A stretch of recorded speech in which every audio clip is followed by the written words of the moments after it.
వాళ్ళు కట్టిన దానికే కదా వీళ్ళు ఇచ్చేది యాడింగ్. అవును. కట్టనప్పుడు ఆటోమేటిక్గా వాళ్ళకి డబ్బులు రావు, పరిహారం రాదు.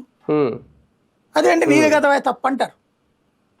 జగన్ టైంలోనూ కట్టలేదు వాళ్ళు పాపం, కానీ పరిహారం వచ్చింది. అదే అనేది జగన్ టైంలో కట్టకుండా పరిహారం రావడానికి రీజన్ అది. అది అవును. ఇక్కడ వీళ్ళకి కట్టకపోతే పరిహారం రాదు, ఎందుకంటే వీళ్ళు ఇవ్వరు వీళ్ళ డబ్బులేమి. అది తేడా. వీళ్ళు ఇన్సూరెన్స్ కంపెనీకే ఇస్తారు అన్నమాట. అవును అవును.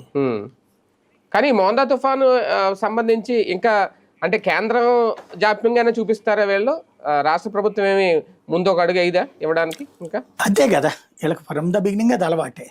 ఇప్పుడు మొక్కజొన్న రైతు ఇబ్బంది పడ్డాడు, ఓ లెటర్ తీసుకెళ్లి కృష్ణదేవరాయలు గారు ఇచ్చారు మంత్రికి. టమోటా రైతు ఇబ్బంది పడ్డాడు, ఓ లెటర్ తీసుకెళ్లి ఇచ్చారు. మిర్చి రైతు ఇబ్బంది పడ్డాడు, ఓ లెటర్ తీసుకెళ్లి ఇచ్చారు. పరిష్కారం అయిపోయినట్టే పేపర్లో.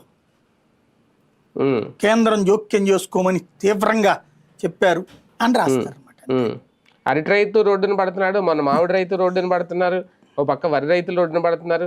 కాకపోతే ఎక్కడ ఏం అనిపించేది ఏంటంటే వీళ్ళు మనం మ్యానిపులేటెడ్ పాలిటిక్స్ చేయగలం అన్నటువంటి అంత పిచ్చి నమ్మకాన్ని పక్కన పెడితే చక్కగా జరిగిపోతుంది కదా సింపుల్గా.